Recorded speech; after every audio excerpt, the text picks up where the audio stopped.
During World War II, American bomber pilots, particularly those in the 5th Air Force, became skilled at skip bombing Japanese ships in the Pacific with remarkable precision. By September 1942, after aerial attacks against the Imperial Japanese Navy, including the Battle of the Coral Sea and strikes on enemy convoys along the coast of New Guinea, General George Kenney realized that using B-17 Flying Fortress bombers to target moving ships from high altitudes was ineffective. On July 29, 1942, when General Kenney took command of General Douglas MacArthur's Air Force, he found the situation dire. Many of the troops from the 19th Bomb Group who had retreated from the Philippines were in poor condition and demoralized, with only 14 of the 32 B-17 aircraft stationed at MIA Airfield in Australia combat ready. The rest were awaiting parts and repairs, yet they were all the forces available, so Kenney resolved to use them despite their state. On August 7, 1942, Kenney managed to prepare 16 B-17s for an attack on the heavily fortified Japanese air and naval base at Rabaul on the northern tip of New Britain Island, coordinated with the Marine Corps landing at Guadalcanal. The harbor at Rabaul was capable of hosting large warships and had been turned into a major Japanese base after its capture from the Australians in January 1942. This transformation included deep-water harbors and 2 airfields, Buna to the south and Lakunai just southeast of the town.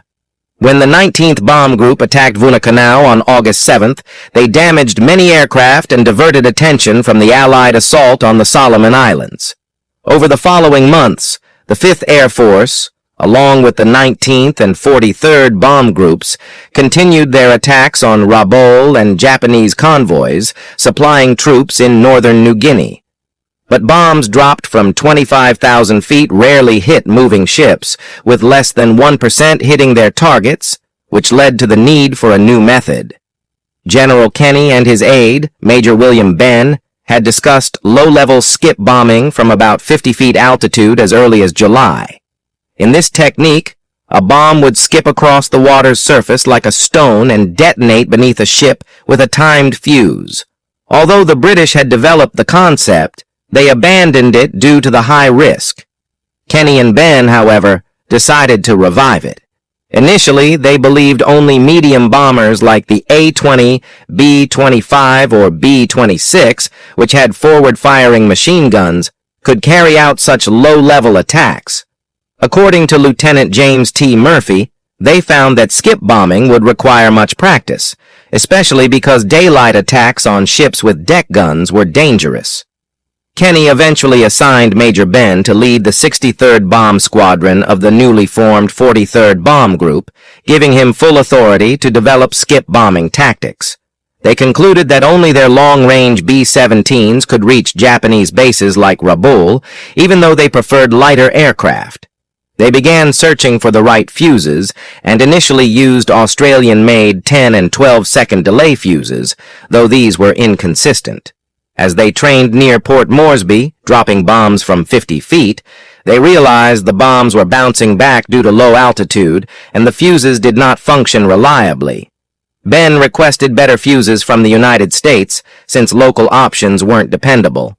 To practice, the 63rd used an old ship, the SS Pruth, stranded on a reef near Port Moresby. Crews would fly at about 2,000 feet searching for targets, then descend to 250 feet and approach at around 220 miles per hour. Bombs were released 60 to 100 feet from the ship's side. If executed correctly, the bomb skipped across the water, hit the ship, and detonated underwater with a 4 to 5 second fuse, often breaking ships in two with powerful underwater blasts. Lieutenant Murphy described how he would maintain speed and altitude directly over the target after releasing the bomb, allowing him to escape before the detonation. On September 20th, 1942, General Kenney witnessed one of these drills. Captain Ken McCuller skillfully avoided 6 of 10 bombs aimed at the SS Pruth. Kenney learned that the crews had modified Australian fuses to explode in 5 seconds. Though inconsistent, ranging between 3 and 7 seconds, The results were promising. Kenny was impressed but knew the tactic wasn't yet ready for combat and ordered continued training. Major Ben stressed to his crews that surprise night attacks would be most effective, as the Japanese lacked effective night fighters in 1942. Despite having hundreds of aircraft at Rabaul, they didn't develop a proper night fighter. The Nakajima J, 1N1C Gecko, known as Irving by U.S. forces, until May 1943. At that time, Simpson Harbor was already filled with dozens of ships. Lieutenant Murphy recalled, "We only skip-bombed at night from our first to our last mission. To catch the first rays of daylight, I would approach either toward the east at sunrise or into the rising moon. That way, my bombardier and I could spot the ship before the crew noticed us, giving them less time to shoot at us." Major Ben ordered his crews to get in and out as quickly as possible. Usually, the Japanese crew would only notice the approaching American bomber at the last moment and try to aim their anti-aircraft guns.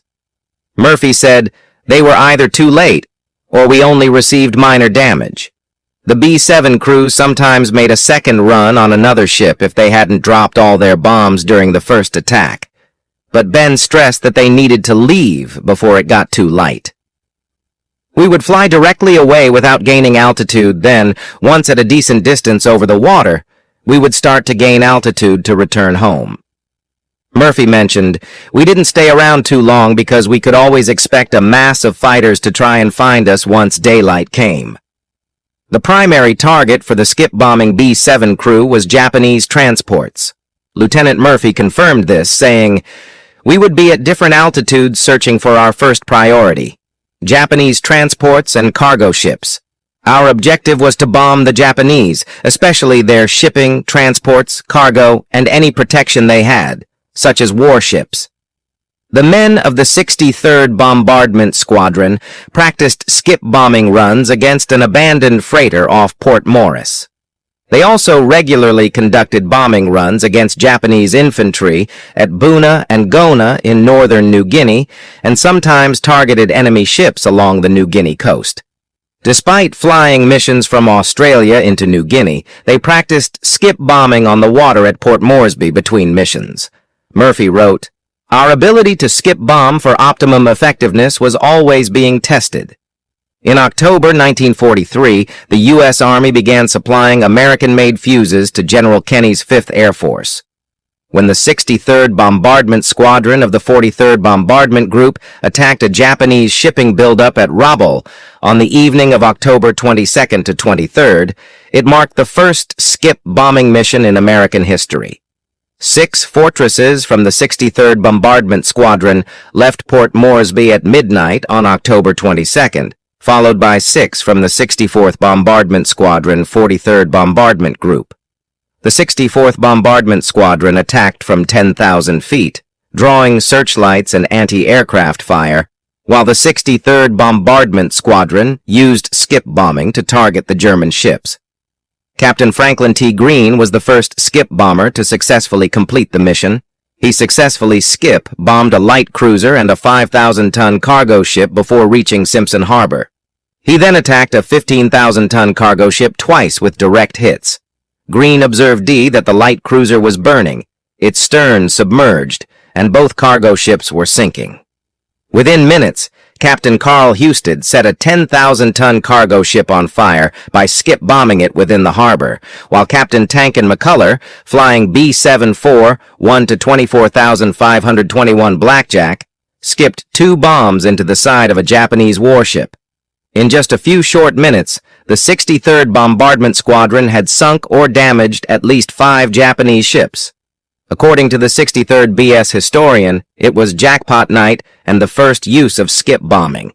When General MacArthur learned of the raid's success, he awarded Major Ben a Distinguished Service Cross and praised him for his perseverance in developing skip-bombing. General Kenny soon began sending the first crews from the shattered 19th Bombardment Group back to the United States. Meanwhile, fresh from the U.S., the 90th BG was arriving in Australia and New Guinea. Flying the longer-range B-24 Liberator bombers, the 19th BG crews had been assured by General Kenny that they would soon return home, and by the end of October, that promise came true. Unfortunately, just after the 19th BG left, inspection of the 90th BG's B-24s revealed a manufacturing defect. Each aircraft had a fractured nose gear.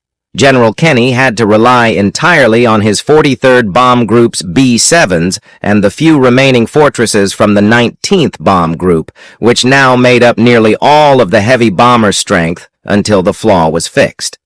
On the evening of October 25th, the 63rd Bombardment Squadron embarked on another mission to skip-bomb the Japanese ships in Simpson Harbor, Rabaul. 8 planes headed toward Rabaul like winged tigers with a taste of blood still fresh. The 43rd BG historian wrote passionately about the success. The 63rd BS secured another significant victory.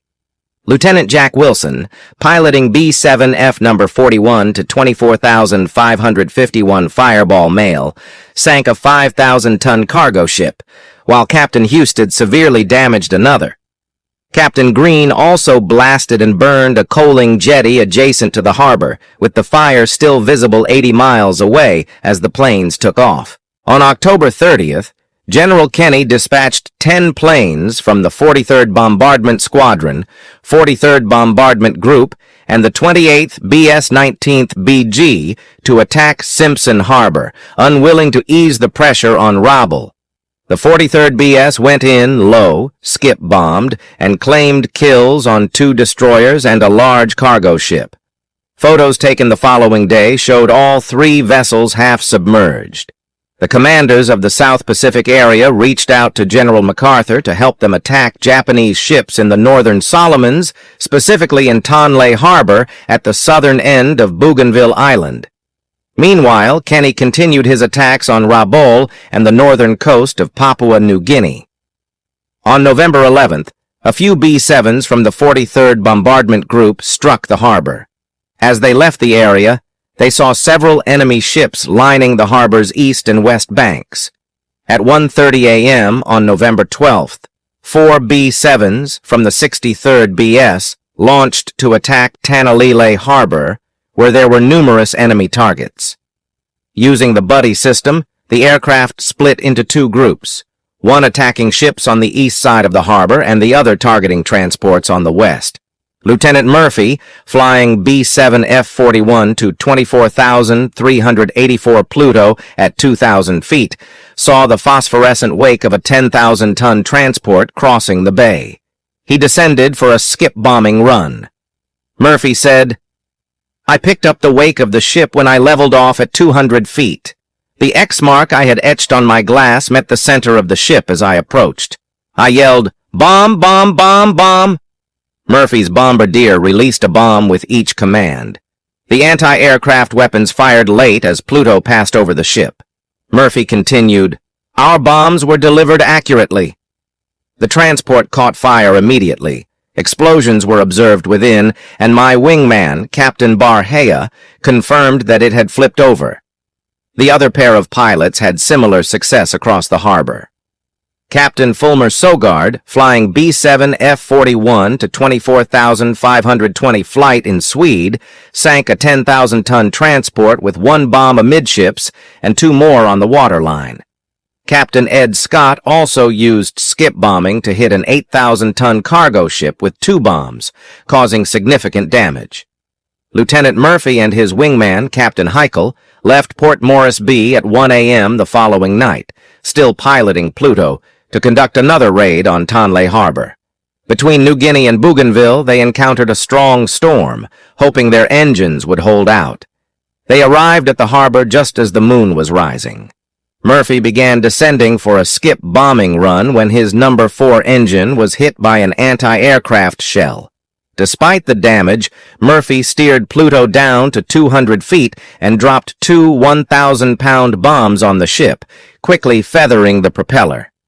After that, we flew over a runway and were targeted by more anti-aircraft fire, he added. They dropped the other 2 1,000-pound bombs and hit the ship, causing it to catch fire. A second later, an anti-aircraft shell ripped a 2-foot hole in the upper left side of Pluto's plexiglass nose. Murphy remarked, "It felt like we were in a hurricane." Despite the whole and partial engine failure, Murphy managed to get Pluto through the storm and safely land at Port Moresby. The crew had taken a beating, and Murphy praised the Boeing Flying Fortress for its ability to withstand punishment. Throughout November, the 5th Air Force focused on supporting the Allied offensive against the Japanese fortresses at Buna and Gona on the northern coast of New Guinea. Kenny's forces launched attacks whenever they saw enemy ships transporting reinforcements or supplies to those strongholds. On November 24th, just after dusk, 5 Japanese destroyer transports were seen running into Buna. Captain McCuller in the Black Jackins observed one more entering at 200 feet and skipping a few bombs against the stern of another destroyer. While most of the 717 from the 63rd and 65th bomb squadrons struck from low altitudes, damaging 2 ships and sinking the Hayashio, McCuller mentioned that the bombs hit just off the end of the boat. The anti-aircraft fire hit in the tail gunner's ammunition, causing it to explode with about 70 shells and starting a significant fire. The crew quickly extinguished the fire while McCuller circled for another bomb run. McCuller hit the destroyer once more while staying at 200 feet, starting a fire on the right front of the ship. The fortress was struck again by anti-aircraft fire, injuring 2 soldiers and damaging the number 1 engine. After ascending to 4,000 feet, McCuller passed the burning ship one final time and released his last handful of bombs, which landed in the water without causing damage. McCuller feathered the propeller and piloted Blackjack back to Port Moresby when the number 3 engine was destroyed by another round of anti-aircraft fire. At the same time, the severely damaged Japanese convoy returned to Rabaul minus the Hayashio. Captain McCuller led the 5th Air Force B-7s in their ongoing use of skip bombing against Japanese ships whenever available. On January 16, 1943, McCuller was promoted to major and assigned to lead the 64th Bomb Squadron. He quickly began teaching his troops skip bombing techniques. The squadron historian pointed out that Captain McCuller's flying techniques inspired the men and officers. The captain was a master at skip bombing. General Kenny believed that the absence of forward-firing guns in the Flying Fortress's nose hindered their ability to inflict damage on enemy vessels before the bomb strike. Although skip bombing with a B-7 had proven effective, he had Colonel Paul I, which led to Pappy Gunn starting to make changes to his 3rd Bomber Group's lighter, quicker North American B-25 Mitchell medium bombers. Eventually, Gunn equipped his B-25s with 10 forward-firing 50-caliber machine guns positioned in the nose and along the fuselage. The Japanese made every effort to reinforce their garrisons in New Guinea in early March 1943, deploying 8 destroyers, 7 transports, and 1 special service vessel to carry the Japanese 51st Division. Hundreds of Allied aircraft quickly began attacking the Japanese once they were spotted in the Bismarck Sea. On March 2nd, 7 B-7s from the 63rd Bomb Squadron were among the first to reach the convoy. Lieutenant Murphy in B-7 of #41, along with his wingman, Captain Saugard in the fighter Swed, went down to skip bomb the transports while 5 other planes attacked from 4,000 feet or more. Murphy fought past the protective warships through intense anti-aircraft fire to strike the transports solidly amidships after spotting the 8,000-ton Kyoka Maru. He later stated that he saw one end of the transport pointed toward the sky as he turned the plane around and dropped closer to the water. The ship had been split apart and was sinking. Saugard, not to be outdone, stopped the ship dead in the water by skip bombing a 5,000-pound shipment. Even though the B-7s dropped their bombs from 4,000 feet and only managed a few hits, they continued to attack other ships for the rest of the day and into the early evening. On March 3, 1942, the following morning, 106 Allied aircraft, including American and Australian planes, were ready to strike the convoy in waves. The most successful attack was carried out by 12 of Colonel Gunn's B-25 medium bombers, who came in low, employing skip bombing and hitting 11 separate ships, sinking 1 transport and 1 destroyer. However, the 43rd Bomb Group's B-7s also scored several hits from low altitude. 2 more ships were sunk and 2 transports were seriously damaged when the B-25s returned to Mastville the next day. On March 4th, the Allies emerged victorious in the Battle of the Bismarck Sea, halting the Japanese dead in the water. The Allies destroyed all 7 transports, 1 service vessel, and 4 destroyers, with a total loss of almost 3,000 men in exchange for the loss of 3 fighters, 1 B-7, and 13 pilots. The B-25s were the ones who demonstrated their ability to effectively skip bomb-moving ships in broad daylight. Despite the B-7s contributing significantly to the combat and being credited with sinking 6 ships when approaching an enemy vessel at masthead level, the twin-engine B-25s, B-26s, and A-20s created smaller targets because they were lighter and faster than the B-7s. The B-25s, B-26, and A-20s could destroy a Japanese ship before it ever got close enough to skip their bombs across the water's surface, since they were equipped with several forward-firing machine guns and even cannons. The B-7's days in the Pacific were coming to an end, but it would be deployed for several more months in both high and low-level attacks. The longer-range B-24s started to replace the shorter-range B-7s as the Allies gained the upper hand in the Pacific War and used the island-hopping tactic to get closer to Japan. By the end of 1943, the B-7 was no longer utilized for Pacific combat flights. Major Ben had passed away by that point. He had been on a reconnaissance flight in a B-25 on January 18, 1943, and the aircraft never returned. Despite the B-7's departure from the Pacific, the large flying fortress had invented the skip bombing technique and demonstrated to the world that it was a successful strategy.